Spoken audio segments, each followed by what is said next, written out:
So much of the Google Pixel 3a XL screams premium pixel, yet it's plastic. It costs less than £500 in the UK, not far off half the cost of this, last autumn's Pixel 3 XL, and well under half that of some other top-line contenders.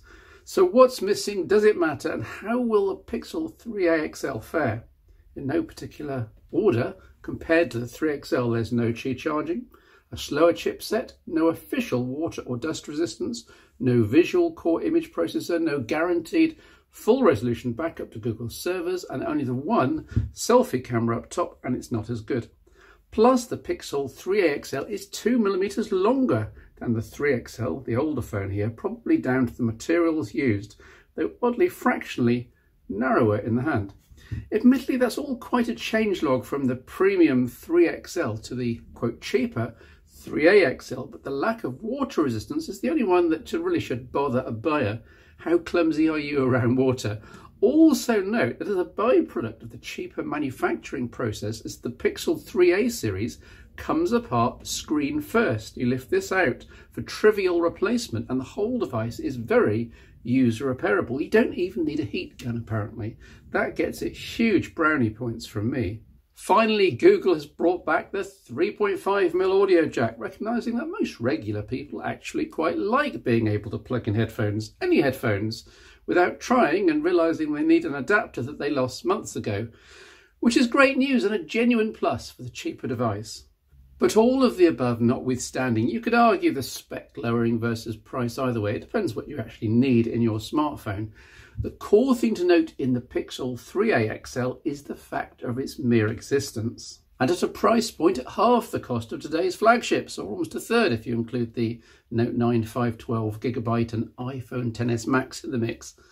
Not because this is a specifications miracle, as on the Xiaomi phablets, for example. It's not. The 4GB of RAM and Snapdragon 670 are distinctly middling, matched by a dozen sub-£500 competitors, but because it's a new Google Pixel at this price.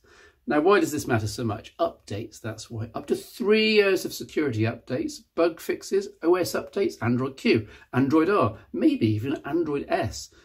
In a world where I'm constantly frustrated by sub-£500 being left high and dry in terms of updates, with security vulnerabilities unpatched, bugs unfixed, let alone the current hoo-ha about Huawei being left out in the cold in terms of Android, the prospect for a regular phone buyer of years of care from Google and knowing that they'll not be left behind is worth a lot.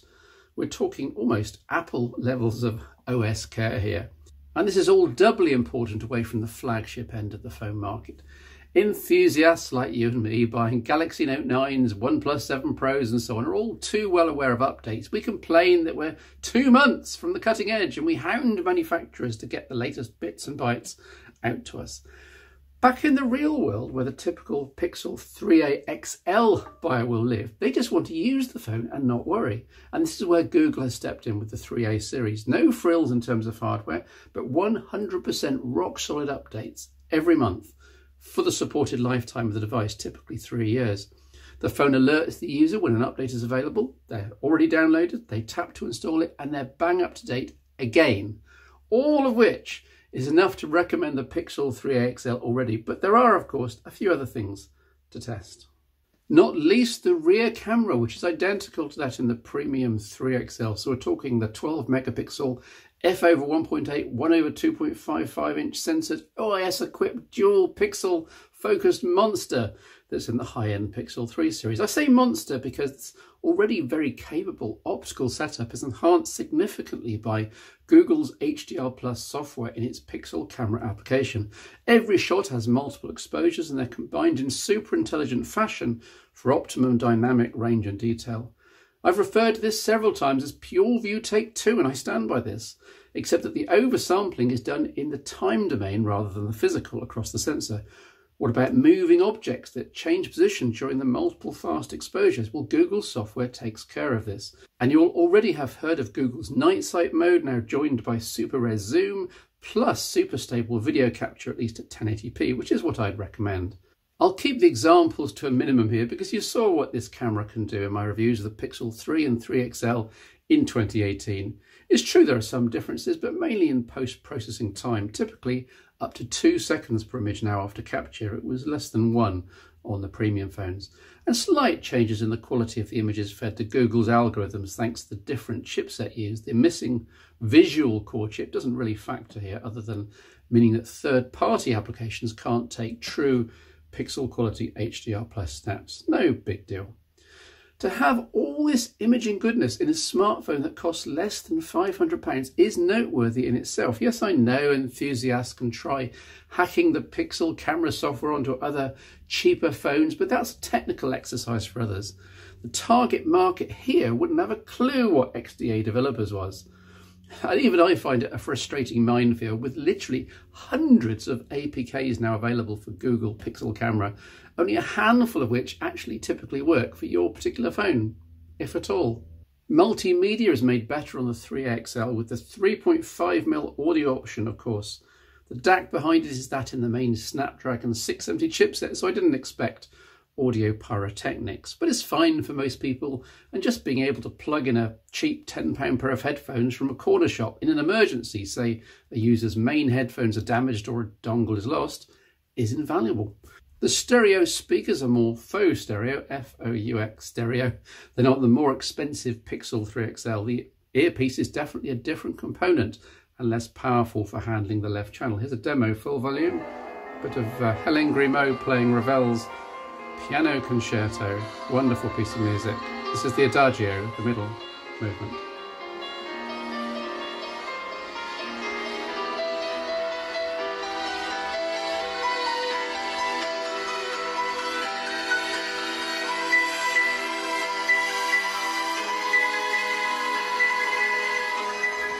About as loud as it gets in the Adagio. While the edge placement actually helps when the phone's playing a podcast in a pocket, for example, the overall experience for video is compromised just a little too much for me. Think of the stereo here as mono plus. The display is another high quality Samsung AMOLED panel with no notch, though that does of course lose it the screen diagonal spec point against the monster 3XL.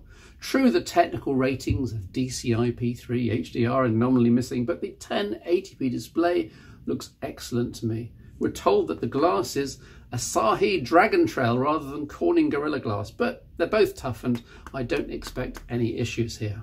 The Snapdragon 670 and 4GB of RAM is speedy enough for the target market.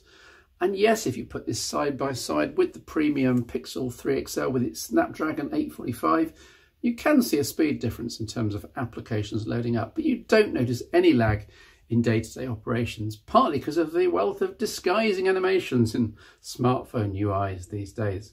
The Pixel 3 XL is limited to that 64GB of internal storage, and there's no micro SD, of course. On the one hand, 64GB is a lot of bytes to fill, and the target market is not going to be side-loading entire media collections, I suspect. On the other hand, anyone taking a load of 4K video will hit the limits and may then wish they might have gone for the 128GB Pixel 3 XL second hand.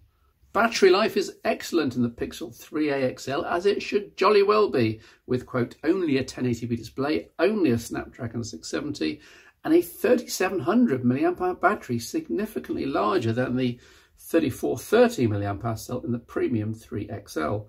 Google provides an 18-watt charger in the box, which is great, typically filling the Pixel 3a XL in just an hour and a quarter, meaning that the lack of the 3XL's Qi charging itself, something of a phone enthusiast expectation, isn't really ever a problem. By the way, loving the capacitive fingerprint scanner. It's instant and it works perfectly. Who needs in-display? Feel in the hand is superb once you get used to feeling warm plastic in your grip rather than cold metal and glass.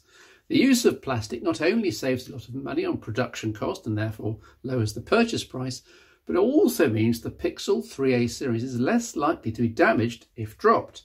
Very interesting if this could trend. Bring back ruggedized, shock-absorbing plastic, I say.